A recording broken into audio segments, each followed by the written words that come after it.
Since the year 2000, every NBA champion has shared one key trait. Can you guess what it is? As the 2025 playoffs approached, I had a goal to build the perfect playoff bracket, but I knew relying on instinct hadn't worked in the past. So, I took a new approach, one based on facts and patterns from past champions. To get started, I focused on three main categories.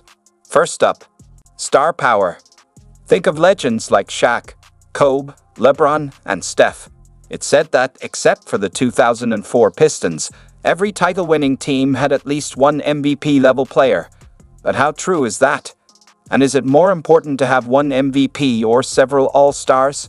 I dug in to find out. Second, playoff experience. Every year, we hear that regular season success doesn't always translate in the postseason, especially for young, unproven teams like the 2025 Oklahoma City Thunder. So I looked into whether playoff experience truly gives teams an edge. And finally, stats. Because if there's one thing I'm sure of, it's that success always leaves behind clues in the numbers.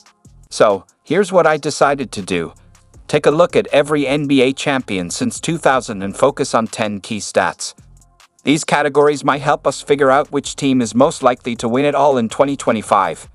With star power, playoff experience, and stats in hand, we're going to break it all down and come up with an answer. Who's got the best shot at taking home the trophy this year? Let's find out. Hi, I'm Mike, and in this video, I'll not only go through the data, but I'll also give you my picks for every single playoff series. Yes, I know this opens me up to criticism, but that's part of the fun. If you enjoy this kind of content, feel free to subscribe and turn on notifications so you don't miss anything, only if you're enjoying it though. We've got a lot of great videos coming during the playoffs. Right now, let's start with my original playoff bracket before I looked at any numbers or trends. Here's what I had, just going off my gut feeling. In the West, I picked the Thunder, Nuggets, Lakers, and Warriors to win their first-round matchups. Then I had the Thunder beating the Nuggets, the Lakers getting past the Warriors, and the Thunder winning the Western Conference.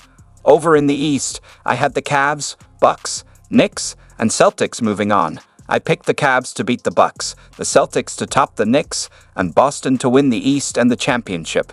My thinking, the Celtics finally got over a mental hurdle in last year's playoffs, and I figured they'd carry that momentum into this year. In past years, the Celtics always seemed to be carrying the weight of expectations in the playoffs. But now, with that long-awaited championship under their belt, everything's different. They've proven they can go all the way. That kind of confidence and experience can't be overstated. On top of that, they've kept most of their core roster together and have been playing some of their best basketball all season. So my original pick felt solid. But the real test is whether this choice holds up when we apply our system. Will my bracket stay the same once we dive into the numbers? Or will it all shift? Let's start with category 1, star power, and right away, we get two big insights. First, only 5 NBA champions in the last 25 years had the league MVP on their team that same season. So, surprisingly, having the MVP doesn't seem to guarantee a title. But here's the real takeaway.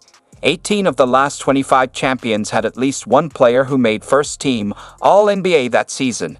And even more telling, every single champion since 2000 had at least one player named to either the first or second team All-NBA. Even the 2004 Detroit Pistons, often seen as the exception, had Ben Wallace on the second team. That shows just how consistent this trend is. To top it off, 22 of the last 25 champions also had a player named to the first or second All-Defensive team. So yes, history is giving us some clear patterns. But as we'll see next, there's still one tricky issue we need to deal with. We don't have the official All-NBA voting results yet, but thanks to fans tracking confirmed ballots on Reddit, we already have a good idea of who's likely to make the first and second teams. Here's the projected first team All-NBA. Nikola Jokic, Giannis Antetokounmpo, Shai Gilgeous-Alexander, Jason Tatum, Donovan Mitchell. The second team is shaping up to be LeBron James, Anthony Edwards, Stephen Curry, Evan Mobley, and either Cade Cunningham or Jalen Brunson. This is important because every NBA champion since 2000 has had at least one player from the first or second All-NBA team. Even that 2004 Pistons team had Ben Wallace on the second team. So, using that as a filter, we can already cross out several teams who likely won't have anyone in those categories. That includes the Clippers, Pacers, Magic, Heat, Grizzlies, and surprisingly, even the number 2 seed Houston Rockets. At this point, things are starting to take shape, and my original predictions are looking pretty solid. Both Tatum and Shai seem like locks for the first team, which only strengthens the case for teams like the Celtics and Thunder.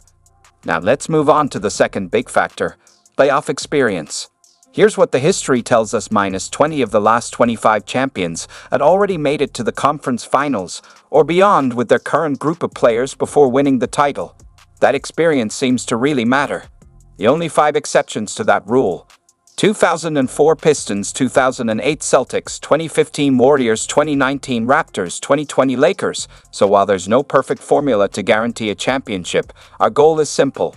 Find the team that checks the most boxes across all 3 categories: star power, playoff experience, and key stats.